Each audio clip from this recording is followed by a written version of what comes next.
guys.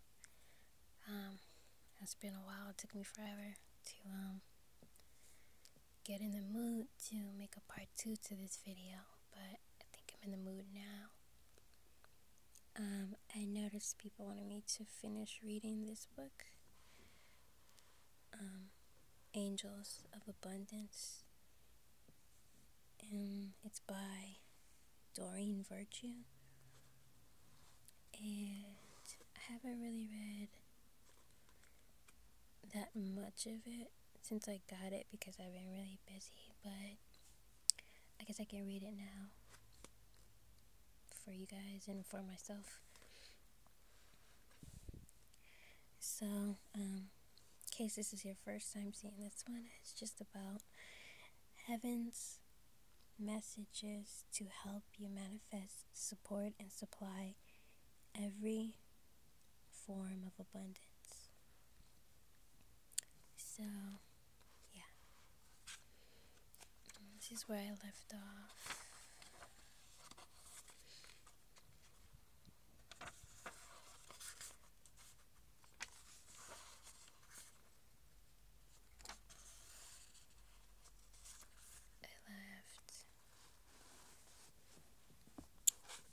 I left a marker here somewhere. Oh, there it is.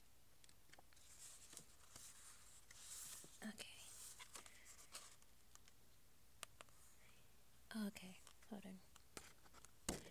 Because this book doesn't really have chapters like that, it just has an introduction and then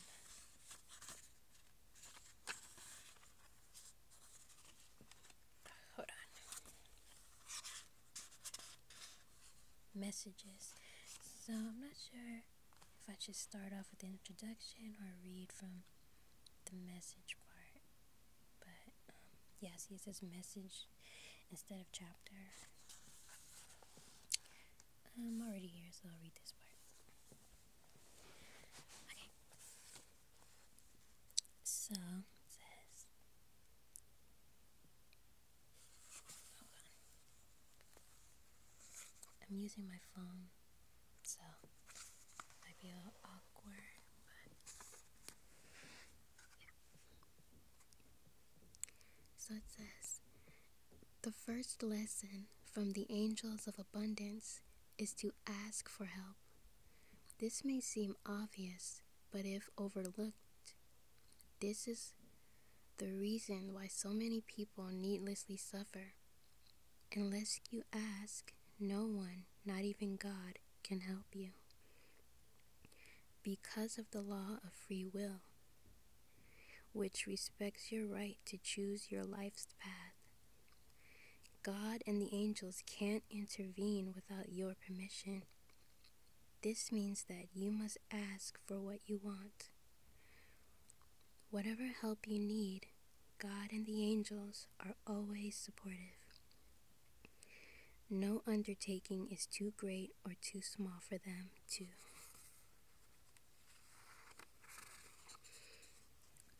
give you loving guidance and support. You need to turn to them for assistance. Oh, my bad. I meant to say, you simply need to turn to them for assistance. Sometimes people ask us why they should talk to angels when God is easily accessible. The answer is, God and the angels are one, and there's no separation between them.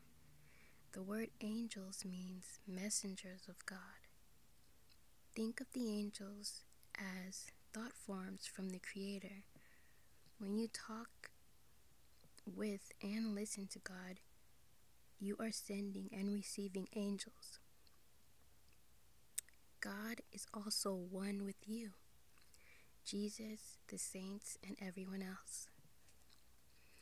Asking the angels for help can take many different forms, which are entirely dependent upon you and your beliefs.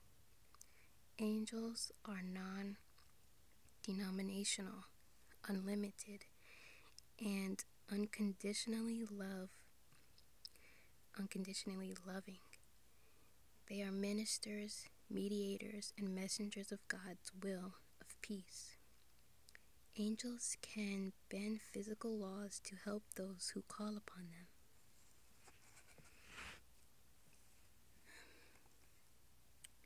When I, Doreen Virtue, was writing my books, The Miracles of Archangel Michael and the Healing Miracles of Archangel Raphael, I was very impressed by those who submitted their true miracle stories for publication. Each story was about a person in distress who had the presence of mind to call upon the angels in his or her hour of need. Whether fearing an illness, accident, attack, or invasion, these individuals stopped and prayed for help.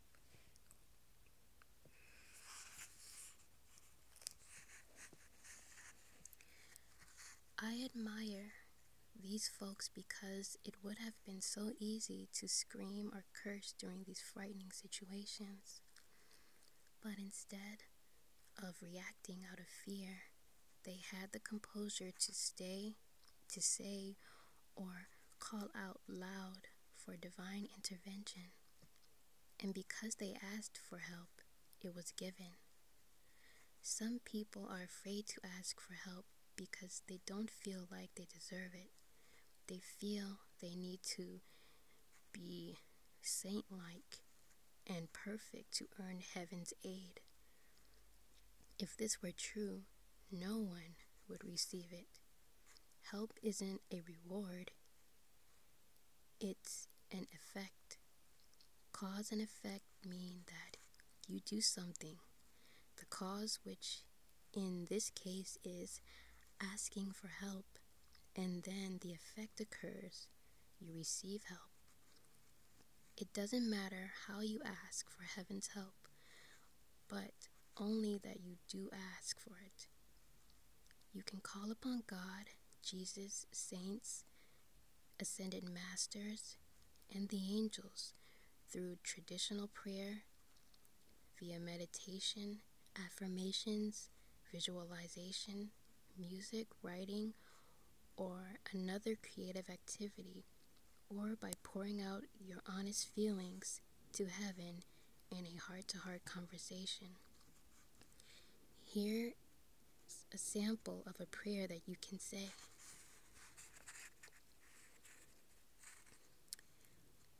Dear God and angels, I need help with explain your situation. I feel, express your honest feelings, and ask that you help me and everyone involved. Thank you and amen.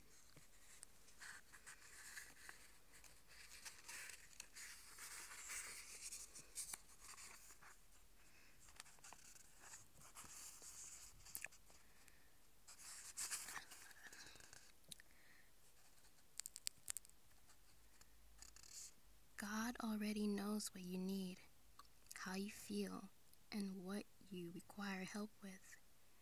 The reason why you are praying is to help yourself attain catharsis and release. I'm not sure if I pronounced that right, but if you can see that word, catharsis. If anybody knows what that means, please tell me. I guess I could look it up. Anyway, what was I?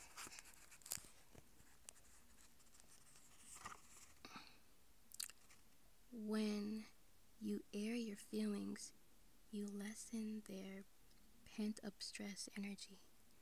It's like releasing air from a too full balloon. Discussing your feelings gives you insight into the reasons for your upset and can trigger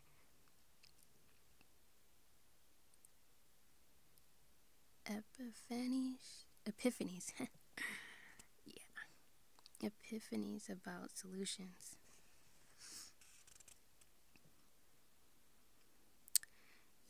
must also pray because asking for help is required by the law of free will. This is one of the universal laws by which everything operates. We've been given free will to make choices so that we can learn and grow.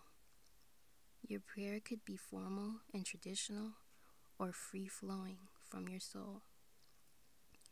You can speak your prayer aloud or think it.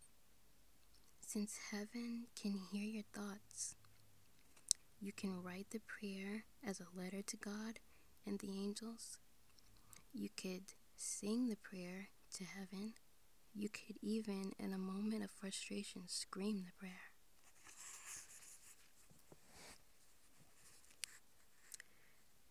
Crystal clear intentions. Actually, those moments when you are angry are often the ones when prayers are instantly answered. The reason is that your frustration helps you funnel and focus on what you're asking for. The angels of abundance have taught us the importance of having crystal clear intentions. This means knowing what you are seeking. Manifestations are blocked when you keep changing your mind. Perhaps you're unsure of what will make you happy, or you wrestle with feelings of undeservingness. For some people, the issue is disbelief. They don't trust that their wishes could come true. Let's discuss how to heal these barriers. Feeling unsure of what you want.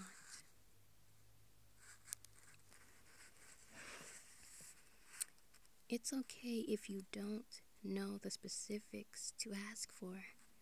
You can ask for a specific feeling.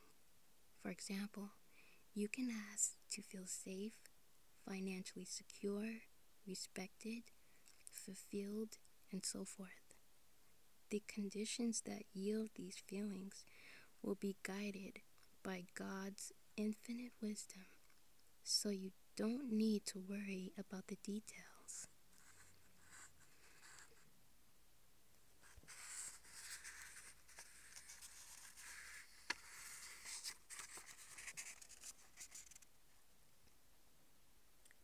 Fear of asking for the wrong thing. Give me a second, guys.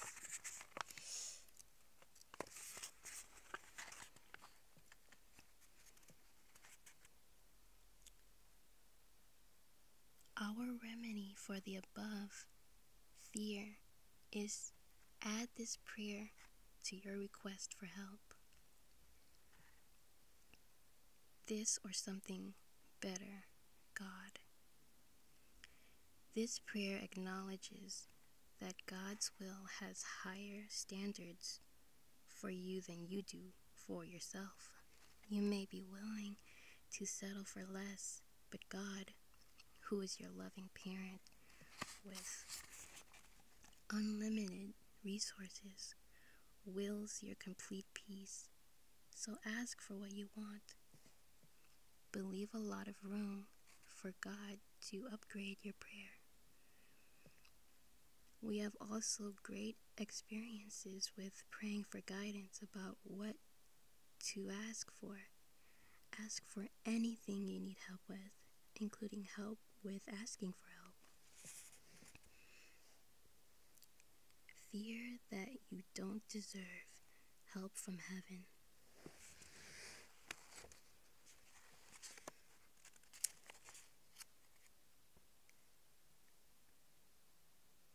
Hold on.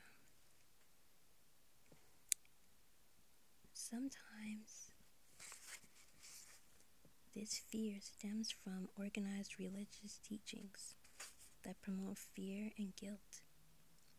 If you are raised to believe that only special or saint-like people gain favors from God, please spend time in prayer talking directly to God, and then make up your own mind. Direct connection with God is the birthright of all of us. God, being 100% love, unconditionally cherishes you. You don't have to earn God's love and help, as it is given freely to all of us, without any need to qualify for it. Some folks belittle themselves because they have low self-esteem. They worry about bothering others, including God, with their problems, so they suffer alone in silence. Isn't it comforting to remember that God is omnipresent everywhere, with everyone, simultaneously? Doesn't it help to know that there's no possible way to bother God with your requests? Because the Creator's infinite wisdom is omnipresent, and He knows all.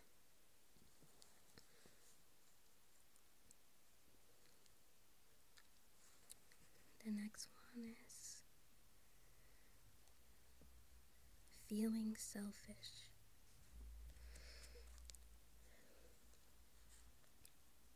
If you were taught not to ask for anything for yourself, you may be reluctant to ask for heaven's help. You can reframe the fear of being selfish by reminding yourself of how many people, animals, and issues you can benefit with your newfound abundance. The more you receive, the more you can give.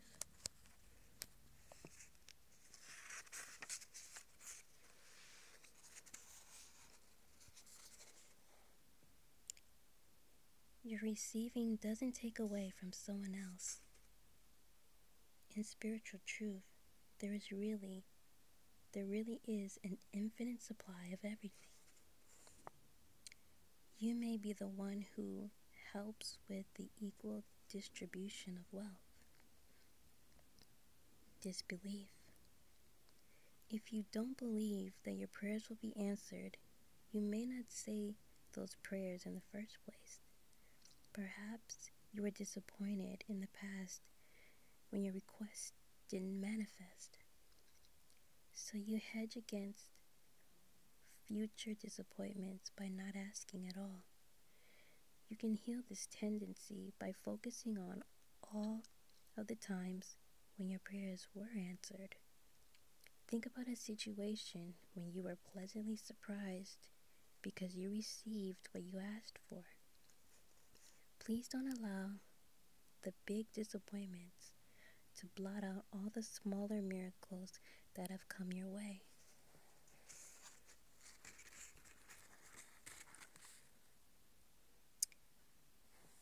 Faith keeps us going through life's disappointments.